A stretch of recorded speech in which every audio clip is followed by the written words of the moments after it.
Hey guys, it's Tiff. So I am a little inspired here, and Nicole over at Scrapology is having a challenge. In case you haven't checked out my videos, I've uploaded a couple of videos in response to her challenge. But what Nicole does is she pulls her products before and tries her best to adhere to those products, and then starts with something and gets inspired by that. So I've pulled from her, and I also a couple of weeks ago Shamil Lane did a video on ombre. So when I was at my AC Moore, I knew my cousin was getting married, and they were using like peaches and creams and that general color palette. So I had picked up this paper that has kind of that ombre effect. So it starts darker and fades to lighter, almost as if they had dipped the paper in like the longest here, and then, you know, you go in gently. She showed how you could create your own effect, but I loved that this paper already had that effect. And I haven't decided if I want it to go this way or sideways or what, but this is going to be my background paper. And this was actually the B side. This is the A side, which is pretty, but it's not really my style. It's by SEI. So, but I pulled from this color palette, so it really helped me kind of pull together the papers that I thought I might use with that. So I've pulled a few. I pulled this crepe paper from the Storyteller. It has the orange wood grain on the back. It has this really nice creamy doily on one side. I got a couple of specialty papers specifically for this layout because they reminded me of weddings. So I got this one that has a nice shine and swirl to it. And then I got this one, which I actually was inspired by Tracy over at Mercy Tierra here on YouTube. She had picked up a specialty paper, and it was not such a pattern paper. It was more like scattered, you know, thrown on the page. And I have some micro beads. I really want to try to make a paper like that. But for this, I thought it would be really good to use this one that already has a preset pattern to it.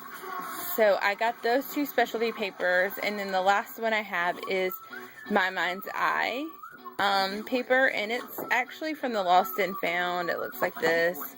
But my intention is to potentially use this side. So those are the papers that I've pulled. And for those of you that haven't checked out Nicole's challenge, it was to use 3 or more manufacturers. So I have several manufacturers there.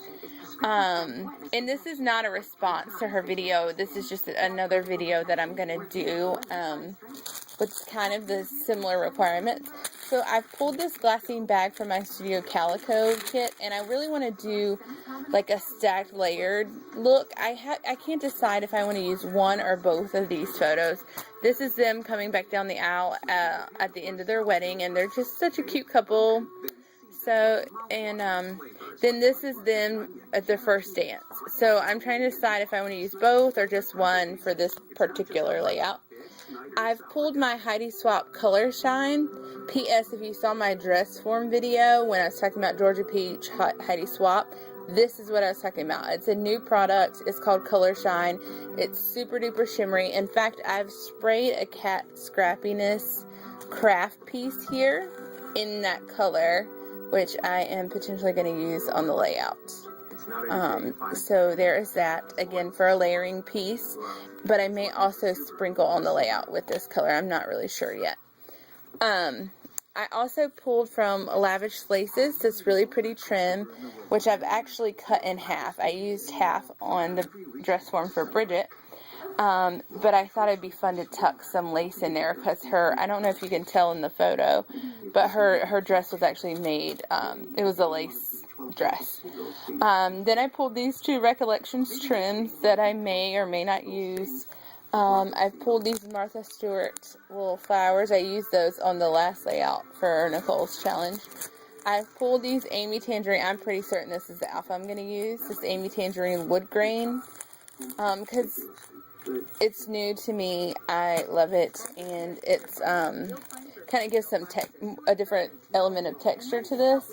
And I've just pulled a few things from Echo Park. I don't know if I'll use any or a lot of this, but it's all from the record too. That's the element sheet This is the alpha sheet, but it has some good like words up here. And then the border sheet, which also has this kind of orangey color on the back. So, that's nice. And then I pulled this out because I think I'm going to use some of this pearl trim right here. This is how I store my trims. And then I put them in, I have this kind of like, you know, plastic drawer thing that has like 4 or 5 drawers in it. Anyways, I lay them this way, you know, so I can dig through what I need. And then I thought I might use a rosette and or this peachy color seam binding. I'm pretty certain I'm going to use the seam binding. I don't know about the rosette yet. So that is my plan, and hopefully I'll be back real soon with a layout. Take care, guys. Bye.